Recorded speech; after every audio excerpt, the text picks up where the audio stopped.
नमस्कार, AB star news देख रहे हैं आप और मैं हूं आपके साथ सोहन सिंह। वक्त उछला है आपका राज्य आपके खबरों का, जिसमें सबसे पहले बात करेंगे मौसम की। दरअसल उत्तर भारत में बरसात का सितम देखने को मिल रहा है। मॉनसून सीजन में जोरदार बारिश हो रही है, जिसकी वजह से जनजीवन अस्त व्यस्त नजर आ रहा है। हरियाणा में भी भारी बरसात देखने को मिल रही है। गर्मी से काफी निजात मिल रही है, लेकिन परेशानी इतनी बढ़ गई है कि लोग घरों से बाहर निकलने से भी कतरा रहे हैं, क्योंकि सड़कें समंदर बनी नजर आ रही हैं, तो कहीं गाड़ियां पानी में फंसी हुई हैं। जलभराव की वजह से लोगों को दिक्कतों का सामना करना पड़ रहा है। लगातार बारिश की वजह से यमुनानगर में हथिनीकुंड बैराज में यमुना नदी का जलस्तर भी काफी तेजी से बढ़ गया है, जिसके बाद सोमवार को यहां से 1,90,861 क्यूसेक पानी दिल्ली की ओर छोड़ा गया है। वहीं सोम और पथराला नदियां भी उफान पर हैं। निचले इलाकों में बाढ़ का खतरा लगातार बना हुआ है। प्रशासन की ओर से अलर्ट भी जारी किया गया है।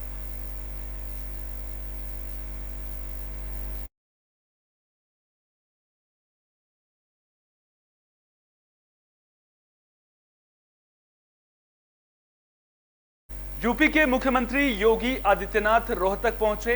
वे मस्तनाथ मठ में हरण पूजा में शामिल हुए। सीएम योगी का स्वागत जय श्री राम के उद्घोष के साथ किया गया।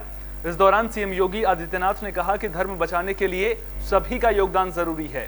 सीएम योगी ने मस्तनाथ मठ में नाथ संप्रदाय के पूरे विधि विधान और मंत्रोच्चार के साथ हरण पूजा संपन्न की और गुरु महाराज महंत पीर चांदनाथ योगी की स्मृति में आठमान भंडारा, शंखढाल और देश मेले की तिथि सुनिश्चित की गई। योगी आदित्यनाथ ने कहा कि यह हमारे लिए सौभाग्य की बात है कि नाथ संप्रदाय अति प्राचीन संप्रदाय में से एक है। योगी चांदनाथ महाराज पिछले लंबे वक्त से हमारे साथ नहीं हैं, लेकिन उनके मार्गदर्शन में नाथ संप्रदाय की विशेष पद्धति अनेकों रूप में आगे बढ़ रही है। महंत चांदनाथ महाराज ने धर्म, देश, संप्रदाय, जनमूल्यों, जन आदर्श की पद्धति को भी आगे बढ़ाने का काम किया है। हमारे को अपने गुरुजी की स्मृति में एक बड़ा भंडारा, 8 मान का भंडारा हमारी परंपरा में इसको कहा जाता है। और साथ ही साथ हमारे गुरु महाराज महंत श्री चांदनाथ जी महाराज उपदेशी शिष्य थे, तो उपदेशी शिष्य के स्वरूप में उनके समाधि के बाद में एक शंखढाल भी उनका एक कार्यक्रम होता है। तो ये 8 मान और शंखढाल जो उनका भंडारा आगामी समय में होना है, उसकी तिथि सुनिश्चित करने के लिए हमारी परंपराओं के अनुसार उससे पूर्व में हरण पूजा होती है, भगवान गणेश जी की पूजा होती है। उस हरण पूजा गणेश जी के माध्यम से उस भंडारे की तिथि को घोषित किया जाता है। हमारे को अपने गुरु बुलेटिन में बात बिहार की भी कर लेते हैं, क्योंकि बिहार में लोकसभा चुनाव की ठीक बाद चुनाव होने हैं, लिहाजा वहां पर भी बयानों का सिलसिला लगातार जारी है। इसी कड़ी में लोक जनशक्ति पार्टी के राष्ट्रीय अध्यक्ष चिराग पासवान नवादा पहुंचे। उन्होंने गांधी इंटर कॉलेज के मैदान में जनसंवाद कार्यक्रम में शिरकत की। इस दौरान चिराग पासवान ने कहा कि आने वाले वक्त में चुनावी बहार देखने को मिलेगी, जो बिहार के भविष्य को निर्धारित करके का काम करेगी। लोकसभा के चुनाव के तुरंत बाद बिहार में विधानसभा के चुनाव होने हैं, जो हमारे आने वाले 5 साल का भविष्य तय करेंगे। इस दौरान चिराग पासवान ने नीतीश और लालू की सरकार को बिहार के पिछड़ेपन के लिए जिम्मेदार भी ठहराया। देखिए, संदेश से पहले जन संवाद जन सैलाब में बदल जाएगा, ये मेरे लिए सबसे ज़्यादा खुशी की बात है। और इसका श्रेय मैं अपने पार्टी के हर एक नेता, हर एक कार्यकर्ता को देता हूँ, जिन्होंने दिन रात इस कार्यक्रम को सफल बनाने के लिए जिन्होंने मेहनत की, और साथ में नवादा के हर एक व्यक्ति को जो इतने जोश के साथ, क्या युवा, क्या बुजुर्ग, क्या महिलाएं, जिस जोश के साथ सब लोग आए यहाँ, उन्होंने मेरे हिम्मत को और बल दिया। जिस सोच के साथ मैं आगे चलने का काम कर रहा हूँ, बिहार फर्स्ट, बिहारी फर्स्ट, विकसित बिहार के निर्माण का एक ऐसा रोड मैप जिसके अभाव में अभी तक आज़ादी के 75 साल के बाद भी बिहार विकसित राज्य नहीं बना। देखिए,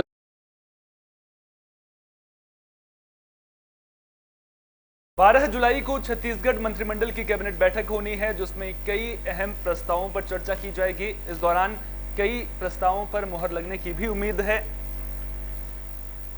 कैबिनेट बैठक सीएम भूपेश के निवास कार्यालय में होगी। कयास लगाए जा रहे हैं कि 18 जुलाई से शुरू हो रही छत्तीसगढ़ विधानसभा के मॉनसून सत्र के दौरान पेश किए जाने वाले संशोधन विधेयकों को लेकर इस बैठक में चर्चा की जा सकती है। सूत्रों से मिली जानकारी के मुताबिक बैठक में खरीफ सीजन की खेती को लेकर भी चर्चा प्रस्तावित है। कृषि विभाग को पूरी रिपोर्ट के साथ बैठक में उपस्थित रहने के निर्देश दिए गए हैं। बता दें कि इससे पहले 6 जुलाई को ही छत्तीसगढ़ कैबिनेट की बैठक हुई थी। इस बैठक में कर्मचारियों का डीए बढ़ाने समेत कई अहम फैसले भी लिए गए थे।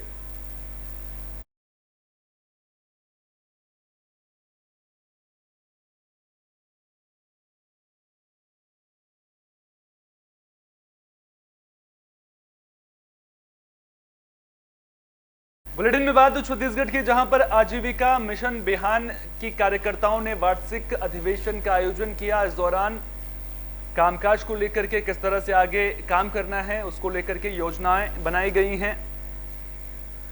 इस अधिवेशन में विधायक अनीता योगेंद्र शर्मा भी शामिल हुई। उन्होंने कहा कि प्रदेश सरकार की जन कल्याणकारी योजनाओं से महिलाएं आत्मनिर्भर बन रही हैं। इस कार्यक्रम में बिहान समूह के समस्त क्लस्टर की महिलाओं ने अपने कार्यों का लेखा जोखा प्रस्तुत किया और आगामी कार्य योजना बनाई। इस मौके पर विधायक अनीता योगेंद्र शर्मा ने इस समूह में उत्कृष्ट काम करने वाले महिलाओं को सम्मानित भी किया है।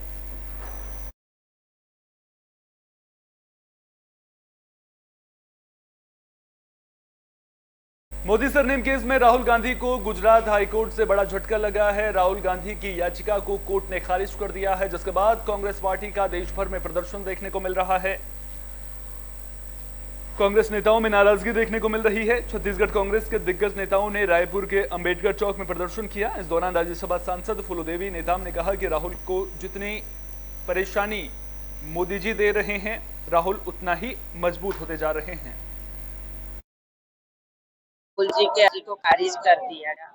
उम्मीद की थे कि न्यायालय किसी दबाव में ना फैसला मिलेगा और न्याय मिलेगा, ऐसे सोचे थे।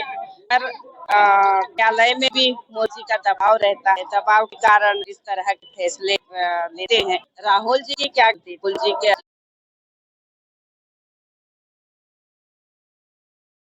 जगदलपुर जिले में बकावंड ब्लॉक के लोगों को बड़ी सौगात मिली है। आपको बता दें कि करीब 1682 करोड़ की लागत से योजनाओं का निर्माण यहां पर होना है, जिसको लेकर भूमि पूजन भी कर दिया गया है। ब्लॉक की अलग अलग ग्राम पंचायतों में जल जीवन मिशन के तहत काम किया जाएगा, जिस पर 1682 करोड़ से ज्यादा रुपए खर्च होंगे। बस्तर विधायक और बस्तर विकास प्राधिकरण के अध्यक्ष लखेश्वर बघेल ने विकास कार्यों का भूमि पूजन किया। बता दें कि ग्रामीणों की लंबित मांगों को लेकर बस्तर विधायक ने मुख्यमंत्री को उनके गिरोला दौरे के दौरान बताया था। ग्रामीणों की समस्याओं को देखते हुए सीएम बघेल ने माता हिंगलाजुन मंदिर प्रांगण में योजनाओं की घोषणा की थी, जिसके बाद विधायक ने इन योजनाओं का शिलान्यास करने के बाद भूमि पूजन भी किया है।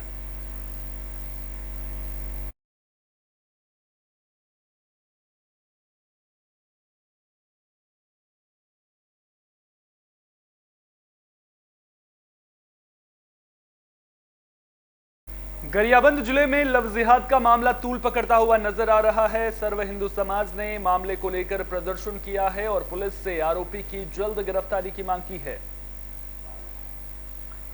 तो सर्व हिंदू समाज ने मामले को लेकर छुरा ब्लॉक में स्वर्ण जयंती चौक पर धरना प्रदर्शन किया। दरअसल एक मुस्लिम लड़के पर हिंदू लड़की को जबरन घर से ले जाने और धर्मांतरण करने का आरोप लगा है। इस घटना से सर्व हिंदू समाज में आक्रोश देखने को मिल रहा है। लोगों ने थाना प्रभारी से युवती को जल्द सकुशल घर पहुंचाने की गुहार लगाई। युवती को जल्द परिजनों को ना सौंपे जाने पर उग्र आंदोलन की भी चेतावनी दी है। पूरे हिंदू समाज में आक्रोश है और सर्व समाज मिलकर आज यहाँ धरना प्रदर्शन हुआ है और हम लोग चाहते हैं कि तत्काल उस अपराधी की गिरफ्तारी हो। हमारे हिंदू बेटी जिसको लेकर गया है वो थाना में उपस्थित कराए, उनके पिताजी को सुपुर्द किया जाए। चूँकि लड़की के साथ बहुत अत्याचार हो रहा है, उसका ब्रेन वॉशिंग करने का प्रयास हो रहा है, ज़बरदस्ती उसके एफिडेविट लिखाया जा रहा है कि मैं वो नमाज करने मस्जिद जाती हूँ दुनिया भर से, और वो जो जिस वो के पास जाकर एफिडेविट लिखवाया है एक हिंदू लड़की के हाथों से, उसके ऊपर भी हम कार्रवाई की मांग करने पुलिस से आए थे। पुलिस प्रशासन ने आश्वस्त किया है कि हम लोग बिल्कुल 24 घंटे के अंदर में उसको लाने का प्रयास कर रहे हैं। और हमारा तो ऐसा है कि आज यहाँ छुरा में शुरू हुआ है, कल पूरा जिला एफआईआर दर्ज किया गया है। आज सर्व समाज के द्वारा ज्ञापन आया गया था थाने में और जल्दी पकड़ने की बात कही गई थी। तो चूँकि हम टीम पर ऑलरेडी बना चुके हैं, 2-3 टीम बन चुकी है, इन्वेस्टिगेशन उसमें चल रहे हैं और जल्द से जल्द हम उसको पकड़ लेंगे आरोपी को। पूरे हिंदू समाज में आक्रोश है। बुलेटिन में बात फरीदाबाद की तिगांव विधानसभा की भी कर लेते हैं, जहां व्यापारी उद्यमी संवाद कार्यक्रम का आयोजन किया गया था, जिसमें बीजेपी के प्रदेश अध्यक्ष ओपी धनखड़ भी मौजूद रहे। इस मौके पर ओपी धनखड़ ने उद्योगपतियों को सम्मानित भी किया। उन्होंने कहा कि देश की अर्थव्यवस्था 10वें नंबर से 5वें नंबर पर आ गई है और वो दिन भी दूर नहीं है जब अर्थव्यवस्था 3रे नंबर पर आ जाएगी। उन्होंने कहा कि भारत में उद्योगों को बढ़ावा मिल रहा है।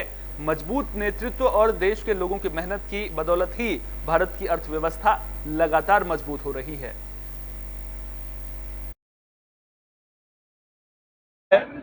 राजेश नागर जी को, उनकी टीम को इस सफल व्यापारी सम्मेलन के लिए बधाई देता हूं। फरीदाबाद का बहुत बड़ा योगदान प्रदेश और देश के औद्योगिक विकास में है। मैं यहाँ के सफल सभी उद्योगपतियों को भी बधाई देता हूं।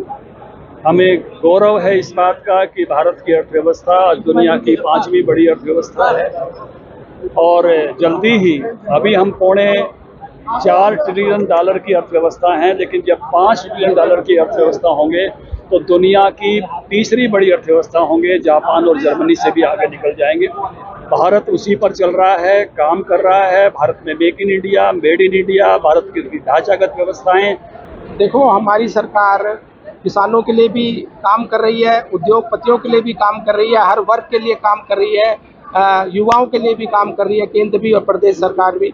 उसी के तहत आज एक संवाद कार्यक्रम रखा गया जिसमें हमारे अध्यक्ष ओम प्रकाश धनखड़ जी आए और उन्होंने जो हमारी पॉलिसीज़ हैं, जो केंद्र सरकार ने बनाई है, हमारी प्रदेश सरकार ने बनाई है, उसके बारे में व्याख्यान किया। और जैसा कि आपको पता है कि फरीदाबाद 80s में, 70s में, 90s तक बहुत, अगर उसकी बात करें, एशिया में बात करें तो बहुत ऊपर थे हम। दुनिया में भी हमारा एक नंबर आया करता था। उसके बाद उद्योगों का क्या हाल हुआ, किसी से छुपा नहीं है। दोबारा से हमारी सरकार जब 14 में केंद्र में आई, प्रदेश में आई, दोबारा से विकास उद्योगपतियों का हुआ। बुलेटिन के आखिर में बात फरीदाबाद की, जहां पुलिस की टीम को बड़ी कामयाबी मिली है। पुलिस ने शातिर ठग गिरोह का पर्दाफाश कर दिया है। 6 बदमाशों को गिरफ्तार करने में पुलिस को कामयाबी मिली है। इन बदमाशों पर क्रेडिट कार्ड की लिमिट बढ़ाने और अपडेट करने का झांसा देकर ठगी करने का आरोप लगा है। गिरफ्तार आरोपी एनसीआर में करीब 200 वारदातों को अंजाम दे चुके हैं। आरोपियों के कब्जे से 60 mobile phone, 52 SIM card, 16 chequebook, 6 passbook और 18 डेबिट कार्ड भी बरामद किए गए हैं। ये प्रेस कॉन्फ्रेंस आज हमने एक फ्रॉड हुआ था ज्ञान प्रकाश सैनी जी के साथ 25,941 रुपये का 28 जून 2023 को, जिसकी दरखास्त हमें 28 जून 2023 को ही प्राप्त हो गई थी।